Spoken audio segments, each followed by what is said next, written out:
운수 좋은 날, 현진건. 새침하게 흐린 품이 눈이 올 듯 하더니 눈은 아니오고 얼다가만 비가 추적추적 내리었다. 이날이야말로 동소문 안에서 인력 거꾼 노릇을 하는 김첨지에게는 오래간만에도 닥친 운수 좋은 날이었다. 문 안에, 거기도 문 밖은 아니지만 문 안에 들어간답시는 앞집 마나님을 전찻길까지 모셔다 드린 것을 비롯하여 행여나 손님이 있을까 하고 정류장에서 어정어정하며 내리는 사람 하나하나에게 거의 비는 듯한 눈결을 보내고 있다가 마침내 교원인 듯한 양복쟁이를 동광학교까지 태워다 주기로 되었다. 첫 번에 30전, 둘째 번에 50전. 아침 대바람에 그리 흉치 않은 일이었다. 그야말로 재수가 옴붙어서 근 열흘 동안 돈 구경도 못한 김첨지는 10전짜리 100통화 서푼 또는 5푼이 찰깍하고 손바닥에 떨어질째 거의 눈물을 흘릴 만큼 기뻐했었다. 더구나 이날 이때에 이 80전이라는 돈이 그에게 얼마나 유용한지 몰랐다. 컬컬한 목에 모주 한 잔도 적실 수 있거니와 그보다도 앓는 아내에게 설렁탕 한 그릇도 사다 줄 수 있습니다. 그의 아내가 기침으로 쿨룩거리기는 벌써 달포가 넘었다. 조밥도 굶기를 먹다시피 하는 형편이니 물론 약 한 첩 써본 일이 없다. 구태여 쓰려면 못 쓸 바도 아니로되 그는 병이란 놈에게 약을 주어 보내면 재미를 붙여서 자꾸 온다는 자기의 신조에 어디까지나 충실하였다. 따라서 의사에게 보인 적이 없으니 무슨 병인지는 알 수 없으되 반드시 누워가지고 일어나기는커녕 모로도 못 눕는 걸 보면 중증은 중증인 듯 병이 이토록 심해지기는 열흘 전에 조밥을 먹고 체한 때문이다. 그때도 김첨지가 오래간만에 돈을 얻어서 좁쌀 한 대와 10전짜리 나무 한 단을 사다 주었더니 김첨지의 말에 의지하면 그 오라질년이 천방지축으로 냄비에 대고 끓였다. 마음은 급하고 불길은 달지 않아 채 익지도 않은 것을 그 오라질년이 숟가락은 고만두고 손으로 움켜서 두 뺨에 주먹덩이 같은 혹이 붉어지도록 누가 빼앗을 듯이 처박지르더니만 그날 저녁부터 가슴이 땡긴다, 배가 캥긴다고 눈을 홉 뜨고 지랄병을 하였다. 그때 김첨지는 열화와 같이 성을 내며 에이 오라질년 조롱복은 할 수가 없어. 못 먹어 병, 먹어서 병. 어쩌란 말이야. 왜 눈을 바로 뜨지 못해? 하고 김첨지는 앓는이의 뺨을 한번 후려 갈겼다. 흡뜬 눈은 조금 바루어졌지만 이슬이 맺히었다. 김첨지의 눈시울도 뜨끈뜨끈하였다. 이 환자가 그러고도 먹는 데는 물리지 않았다. 사흘 전부터 설렁탕 국물이 먹고 싶다고 남편을 졸랐다. 이런 오라질년 조밥도 못 먹는 년이 설렁탕은 또 처먹고 지랄병을 하게? 라고 야단을 쳐보았지만 못 사주는 마음이 시원치는 않았다. 인제 설렁탕을 사줄 수도 있다. 앓는 어미 곁에서 배고파 보채는 3살짜리 개똥이에게 죽을 사줄 수도 있다. 80전을 손에 쥔 김첨지의 마음은 푼푼하였다. 그러나 그의 행운은 그걸로 그치지 않았다. 땀과 빗물이 섞여 흐르는 목덜미를 기름주머니가 다 된 광목수건으로 닦으며 그 학교 문을 돌아 나올 때였다. 뒤에서 인력거! 하고 부르는 소리가 난다.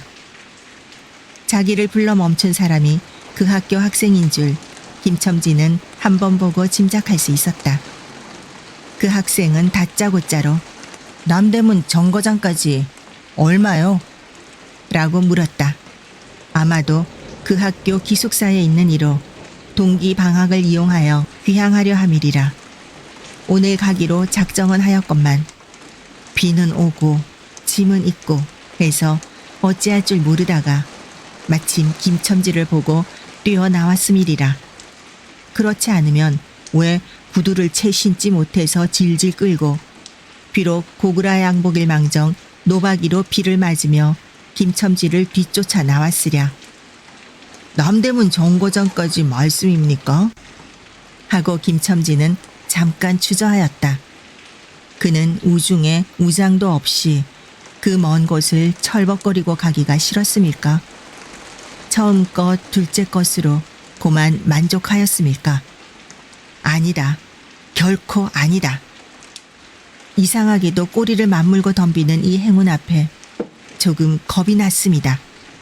그리고 집을 나올 때 아내의 부탁이 마음에 캥기었다.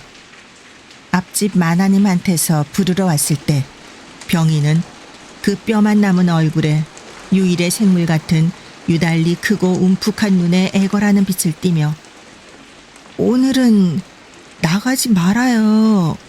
제발 덕분에 집에 붙어 있어요. 내가 이렇게 아픈데 라고 소리같이 중얼거리고 숨을 걸그렁 걸그렁 하였다. 그때 김첨지는 대수롭지 않은 듯이 아따 젠장 맞으련 별 빌어먹을 소리를 다 하네. 맞붙들고 앉았으면 누가 먹여 살릴 줄 알아? 하고 훌쩍 뛰어나오려니까 환자는 붙잡을 듯이 팔을 내저으며 나가지 말래도 그래? 그러면 일찍이 들어와요. 하고 목매인 소리가 뒤를 따랐다. 정거장까지 가잔 말을 들은 순간에 경련적으로 떠는 손, 유달리 큼직한 눈, 울듯한 아내의 얼굴이 김첨지의 눈앞에 어른어른하였다. 그래 남대문 정거장까지 얼마란 말이오? 하고 학생은 초조한 듯이 인력거꾼의 얼굴을 바라보며 혼잣말같이 인천차가 11점에 있고 그 다음에는 새로 2점이든가 라고 중얼거린다. 이런 50점만 줍시오. 이 말이 저도 모를 사이에 불쑥 김첨지의 입에서 떨어졌다. 제 입으로 부르고도 스스로 그 엄청난 돈 액수에 놀래었다. 한꺼번에 이런 금액을 불러라도 본 지가 그 얼마만인가. 그러자 그 돈 벌 용기가 병자에 대한 염려를 사르고 말았다. 설마 오늘 내로 어떠랴 싶었다.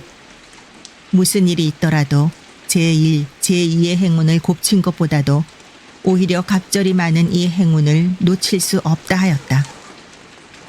이런 50전은 너무 과한데? 이런 말을 하며 학생은 고개를 끼웃하였다. 아니올시다. 일수로 치면 여기서 거기가 시오리가 넘는답니다. 또 이런 진날에 좀 더 주셔야지요. 하고 빙글빙글 웃는 차부의 얼굴에는 숨길 수 없는 기쁨이 넘쳐 흘렀다. 그러면 달라는 대로 줄 터이니 빨리 가요. 관대한 어린 손님은 그런 말을 남기고 총총히 옷도 입고 짐도 챙기러 갈대로 갔다. 그 학생을 태우고 나선 김첨지의 다리는 이상하게 거뿐하였다. 다름질을 한다는 이보다 거의 나는 듯 하였다. 바퀴도 어찌나 속히 도는지 분다는 이보다 마치 얼음을 지쳐나가는 스케이트 모양으로 미끄러져 가는 듯 하였다. 어른 땅에 비가 내려 미끄럽기도 하였지만 이윽고 끄는 이의 다리는 무거워졌다. 자기 집 가까이 다다른 까닭이다. 새삼스러운 염려가 그의 가슴을 눌렀다. 오늘은 나가지 말아요. 내가 이렇게 아픈데. 이런 말이 잉잉 그의 귀에 울렸다. 그리고 병자의 움쑥 들어간 눈이 원망하는 듯이 자기를 노리는 듯 하였다. 그러자 엉엉 하고 우는 개똥이의 곡성을 들은 듯 싶다. 딸꾹딸꾹 하고 숨 모으는 소리도 나는 듯 싶다. 왜 이러우? 기차 놓치겠구먼. 하고 탄 이의 초조한 부르짖음이 간신히 그의 귀에 들어왔다. 언뜻 깨달으니 김첨지는 인력거체를 쥔 채 길 한복판에 엉거주춤 멈춰 있지 않은가. 예, 하고 김첨지는 또다시 다름질하였다. 집이 차차 멀어갈수록 김첨지의 걸음에는 다시금 신이 나기 시작하였다. 다리를 제게 놀려야만 쉴 새 없이 자기의 머리에 떠오르는 모든 근심과 걱정을 잊을 듯이 정거장까지 끌어다 주고 그 깜짝 놀란 1원 50전을 정말 제 손에 쥐매 제 말 맞다나 심리나 되는 길을 비를 맞아가며 질퍽거리고 온 생각은 아니하고 거저나 얻은 듯이 고마웠다. 졸부나 된 듯이 기뻤다. 제 자식뻘밖에 안 되는 어린 손님에게 몇 번 허리를 굽히며 안녕히 다녀옵시오 라고 깍듯이 재우쳤다. 그러나 빈 인력거를 털털거리며 이 우중에 돌아갈 일이 꿈밖이었다. 노동으로 인하여 흐른 땀이 식어지자 굶주린 창자에서 물 흐르는 옷에서 어슬어슬한 기가 솟아나기 비롯하며 1원 50전이란 돈이 얼마나 귀찮고 괴로운 것인 줄 절절히 느끼었다. 정거장을 떠나는 그의 발길은 힘 하나 없었다. 온몸이 옹송그려지며 당장 그 자리에 엎어져 못 일어날 것 같았다. 젠장 맞을 것. 이 비를 맞으며 빈 인력거를 털털거리고 도라를 간담. 이런 빌어먹을 제 할미를 붙을 비가 왜 남의 상판을 딱딱 때려. 그는 몹시 화증을 내며 누구에게 반항이나 하는 듯이 개걸거렸다. 그럴 즈음에 그의 머리엔 또 하나 광명이 비쳤나니 그것은 이러고 갈 게 아니라 이 근처를 빙빙 돌며 차 오기를 기다리면 또 손님을 태우게 될는지도 몰라 라는 생각이었다. 오늘 운수가 괴상하게도 좋으니까 그런 요행이 또 한 번 없으리라고 누가 보증하랴. 꼬리를 굴리는 행운이 꼭 자기를 기다리고 있다고 내기를 해도 좋을 만한 믿음을 얻게 되었다. 얼마 만에 기차는 왔고 수십 명이나 되는 손이 정류장으로 쏟아져 나왔다. 그 중에서 손님을 물색하는 김첨지의 눈엔 뒤축 높은 구두를 신고 망토까지 두른 기생 퇴물인 듯 남복 여학생인 듯한 여편네의 모양이 띄었다. 그는 슬근슬근 그 여자의 곁으로 다가들었다.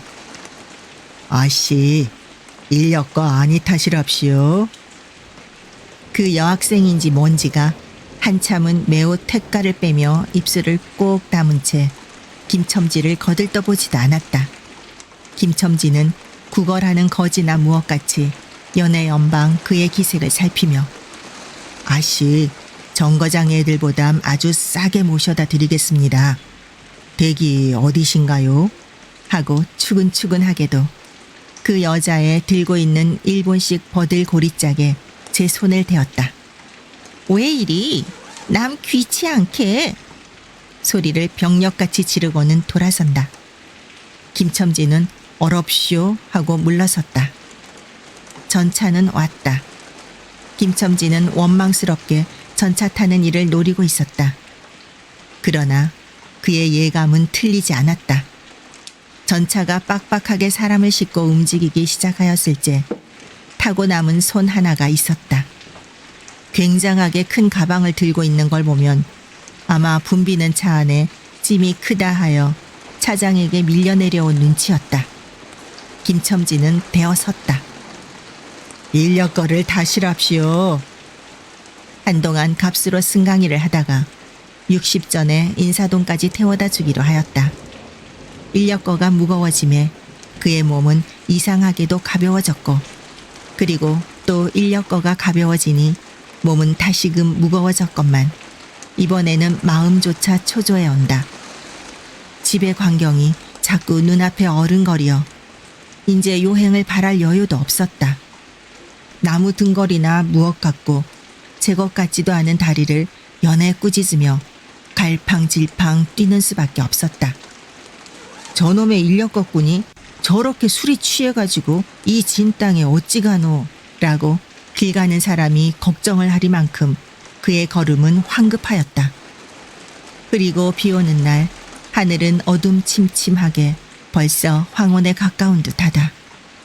장경원 앞까지 다다라서야 그는 턱에 닿은 숨을 돌리고 걸음도 늦추잡았다. 한 걸음, 두 걸음, 집이 가까워 올수록 그의 마음조차 괴상하게 누그러졌다.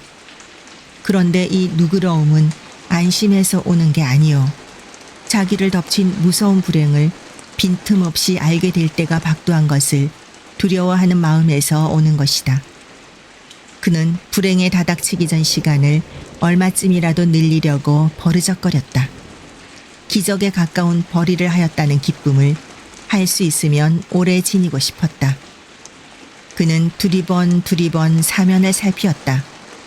그 모양은 마치 자기 집, 곧 불행을 향하고 달려가는 제 다리를 제 힘으로는 도저히 어찌할 수 없으니 누구든지 나를 좀 잡아다고 구해다고 하는 듯 하였다. 그럴 즈음에 마침 길가 선술집에서 그의 친구 치삼이가 나온다. 그의 우글우글 살찐 얼굴에 주흥이 덧는 듯 온 턱과 뺨을 시커멓게 구레나룻이 덮었거늘 노릇탱탱한 얼굴이 바짝 말라서 여기저기 고랑이 패고 수염이 있대야 턱 밑에만 마치 솔잎송이를 거꾸로 붙여놓은 듯한 김첨지의 풍채하고는 기이한 대상을 짓고 있었다. 여보게 김첨지, 자네 문 안에 들어갔다 오는 모양일세 그려. 돈 많이 벌었을 테니 한 잔 빨리게. 뚱뚱보는 말라깽이를 보던 맛에 부르짖었다. 그 목소리는 몸집과 딴판으로 연하고 싹싹하였다. 김첨지는 이 친구를 만난 게 어떻게 반가운지 몰랐다. 자기를 살려준 은인이나 무엇같이 고맙기도 하였다. 자네는 벌써 한잔한 모양일세 그려. 자네도 오늘 재미가 좋아 보이. 하고 김첨지는 얼굴을 펴서 웃었다. 악다, 재미 안 좋다고 술 못 먹을래인가? 그런데 여보게, 자네 왼몸이 어째 물독에 빠진 새앙쥐 같은가? 어서 이리 들어와 말리게. 선술집은 훈훈하고 뜨뜻하였다. 추어탕을 끓이는 솥뚜껑을 열 적마다 뭉게뭉게 떠오르는 흰김, 석쇠에서 뻐지짓 구워지는 너비안이 구이며 제육이며 간이며 콩팥이며 빈대떡, 이것들이 너저분하게 늘어놓인 안주 탁자에 김첨지는 갑자기 속이 쓰려서 견딜 수 없었다. 마음대로 할 양이면 거기 있는 모든 먹음먹이를 모조리 깡그리 집어삼켜도 시원치 않았다. 하되 배고픈 이는 우선 분량 많은 빈대떡 2개를 쪼이기도 하고 추어탕을 한 그릇 청하였다. 줄인 창자는 음식 맛을 보더니 더욱 비어지며 자꾸자꾸 드리라 하였다.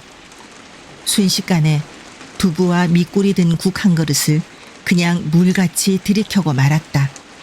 셋째 그릇을 받아들었을째 데우던 막걸리 곱빼기 2잔이 더웠다. 치사미와 같이 마시자 원원이 비었던 속이라 찌르르 하고 창자에 퍼지며 얼굴이 화끈거렸다. 눌러 곱빼기 한 잔을 또 마셨다. 김첨지의 눈은 벌써 개게 풀리기 시작하였다. 석쇠에 얹힌 떡 2개를 숭덩숭덩 썰어서 볼을 불룩거리며 또 곱빼기 2잔을 부어라 하였다. 치삼은 의아한 듯이 김첨지를 보며 여보게 또 붓다니 벌써 우리가 넉 잔씩 먹었네. 돈이 40전일세 라고 주의시켰다. 아따 이놈아, 40전이 그리 끔찍하냐? 오늘 내가 돈을 막 벌었어. 참 오늘 운수가 좋았느니. 그래? 얼마를 벌었단 말인가? 30원을 벌었어. 30원을. 이런 젠장 맞을 술을 왜 안 부어? 막 먹어도 상관이 없어. 오늘 돈 산더미같이 벌었는데. 이 사람 취했군. 그만두세. 이놈아, 이걸 먹고 취할래냐? 어서 더 먹어. 하고는 치삼의 귀를 잡아채며 취한 이는 부르짖었다. 그리고 술을 붓는 15살 됨직한 중대가리에게로 달려들며 이놈 오라질놈 왜 술을 붓지 않어? 라고 야단을 쳤다. 중대가리는 히히 웃고 치삼을 보며 문의하는 듯이 눈짓을 하였다. 주정꾼이 눈치를 알아보고 화를 버럭 내며 애미를 붙을 이 오라질 놈들 같으니 이놈 내가 돈이 없을 줄 알고 하자마자 허리춤을 흠칫흠칫 하더니 1원짜리 한 장을 꺼내어 중대가리 앞에 펄쩍 집어던졌다. 그 사품에 몇 푼 은전이 잘그랑하며 떨어진다. 여보게 돈 떨어졌네. 돈을 막 끼었나? 이런 말을 하며 일변 돈을 줍는다. 김첨지는 취한 중에도 돈의 거처를 살피는 듯이 눈을 크게 떠서 땅을 내려다보다가 불시에 제 하는 짓이 너무 더럽다는 듯이 고개를 소스라치자 더욱 성을 내며 봐라 봐 이 더러운 놈들아 내가 돈이 없나? 다리뼈다귀를 꺾어 놓을 놈들 같으니 하고 치삼에 주워주는 돈을 받아 이 원수의 돈, 이 육시를 할 돈 하면서 팔매질을 친다. 벽에 맞아 떨어진 돈은 다시 술 끓이는 양푼에 떨어지며 정당한 매를 맞는다는 듯이 쨍 하고 울었다. 곱빼기 2잔은 또 부어질 겨를도 없이 말려가고 말았다. 김첨지는 입술과 수염에 붙은 술을 빨아들이고 나서 매우 만족한 듯이 그 솔잎송이 수염을 쓰다듬으며 또 부어 또 부어 라고 외쳤다. 또 한 잔 먹고 나서 김첨지는 치삼의 어깨를 치며 문득 껄껄 웃는다. 그 웃음소리가 어떻게 컸는지 술집에 있는 이의 눈은 모두 김첨지에게로 몰렸다. 웃는 이는 더욱 웃으며 여보게 치삼이 내 우스운 이야기 하나 할까? 오늘 손을 태우고 정거장에까지 가지 않았겠나? 그래서 갔다가 그저 오기가 안 됐네 구려. 그래서 전차 정류장에서 어름어름하며 손님 하나를 태울 궁리를 하지 않았나? 거기 마침 마나님이신지 여학생이신지 요새야 어디 논다니와 아가씨를 구별할 수가 있던가? 망토를 잡수시고 비를 맞고 서 있겠지? 슬근슬근 가까이 가서 인력껏 하시랍시오 하고 손가방을 받으려니까 내 손을 탁 뿌리치고 획 돌아서더니만 왜 남을 이렇게 귀찮게 굴어? 그 소리야말로 꾀꼬리 소리지. 김첨지는 교묘하게도 정말 꾀꼬리 같은 소리를 내었다. 모든 사람은 일시에 웃었다. 빌어먹을 깍쟁이 같은 년 누가 저를 어쩌나? 왜 남을 귀찮게 굴어? 어이구 소리가 처신도 없지. 웃음소리들은 높아졌다. 그러나 그 웃음소리들이 사라지기 전에 김첨지는 훌쩍훌쩍 울기 시작하였다. 치삼은 어이없이 주정뱅이를 바라보며 금방 웃고 지랄을 하더니 우는 건 또 무슨 일인가? 김첨지는 연에 코를 들이마시며 우리 마누라가 죽었다네. 뭐? 마누라가 죽다니? 언제? 이놈아 언제는 오늘이지. 이 애끼 미친놈 거짓말 마라. 거짓말은 왜? 참말로 죽었어 참말로. 마누라 시체를 집에 뻗을쳐 놓고 내가 죽일 놈이야 하고 김첨지는 엉엉 소리를 내어 운다. 처삼은 흥이 조금 깨어지는 얼굴로 원 이 사람이 참말을 하나 거짓말을 하나 그러면 집으로 가세 가 하고 우는 이의 팔을 잡아당겼다. 치삼의 끄는 손을 뿌리치더니 김첨지는 눈물이 글썽글썽한 눈으로 싱그레 웃는다. 죽기는 왜 죽어? 생때같이 살아만 있단다. 그 오라질 년이 밥을 죽이지. 인제 나한테 속았다 하고 어린애 모양으로 손뼉을 치며 웃는다. 이 사람이 정말 미쳤단 말인가? 나도 아주머니가 앓는단 말은 들었는데 하고 치삼이도 어느 불안을 느끼는 듯이 김첨지에게 또 돌아가라고 권하였다. 안 죽었어. 안 죽었다도 그래. 김첨지는 화증을 내며 확신 있게 소리를 질렀으되 그 소리엔 안 죽은 것을 믿으려고 애쓰는 가락이 있었다. 기어이 일원어치를 채워서 곱빼기 한 잔씩 더 먹고 나왔다. 구준비는 의연히 추적추적 내린다. 김첨지는 취중에도 설렁탕을 사가지고 집에 다다랐다. 집이라 해도 물론 셋집이요. 또 집 한 채를 세든 게 아니라 안과 뚝 떨어진 행랑방 한 간을 빌려든 것인데 물을 길어대고 한 달에 1원씩 내는 터다. 만일 김첨지가 주기를 띄지 않았던들 한 발을 대문에 들여놓았을 때 그곳을 지배하는 무시무시한 정적, 폭풍우가 지나간 뒤에 바다 같은 정적에 다리가 떨렸으리라. 쿨룩거리는 기침 소리도 들을 수 없다. 그르렁거리는 숨소리조차 들을 수 없다. 다만 이 무덤 같은 침묵을 깨뜨린다기보다 한층 더 침묵을 깊게 하고 불길하게 하는 빡빡하는 그윽한 소리, 어린애의 젖바는 소리가 날 뿐이다. 만일 청각이 예민한 이 같으면 그 빡빡 소리는 빨 따름이요. 꿀떡꿀떡하고 젖 넘어가는 소리가 없으니 빈젖을 빤다는 것도 짐작할는지 모르리라.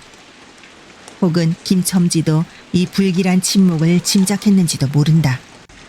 그렇지 않으면 대문에 들어서자마자 전에 없이 이 난장 맞을 년, 남편이 들어오는데 나와보지도 않아, 이 오라질 년 이라고 고함을 친 게 수상하다.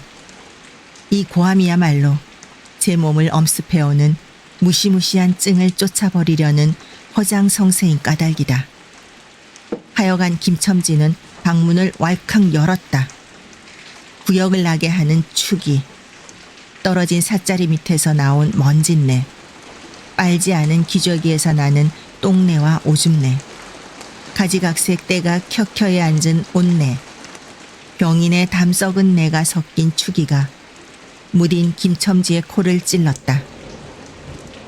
방 안에 들어서며 설렁탕을 한 구석에 놓을 사이도 없이 주정꾼은 목청을 있는 대로 다 내어 호통을 쳤다. 이런 오라질년, 주야장천 누워만 있으면 제일이야? 남편이 와도 일어나지를 못해?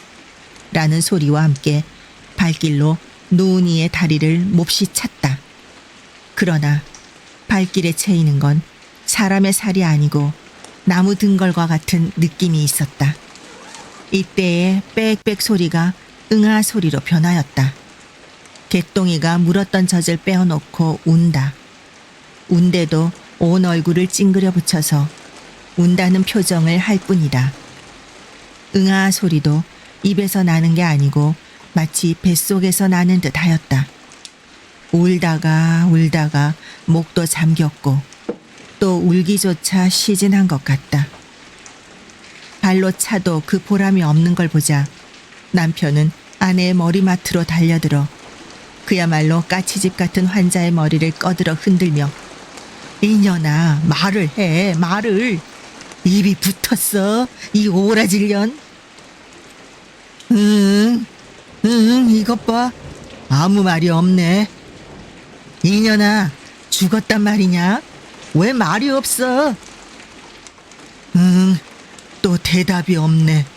정말 죽었나 보이? 이러다가 노은이의 흰 창을 덮은 위로 짙은 눈을 알아보자마자 이 눈깔, 왜 나를 바라보지 못하고 천장만 보느냐, 응? 하는 말끝엔 목이 메었다. 그러자 산 사람의 눈에서 떨어진 다개똥 같은 눈물이 죽은 이의 뻣뻣한 얼굴을 어룽어룽 적시었다.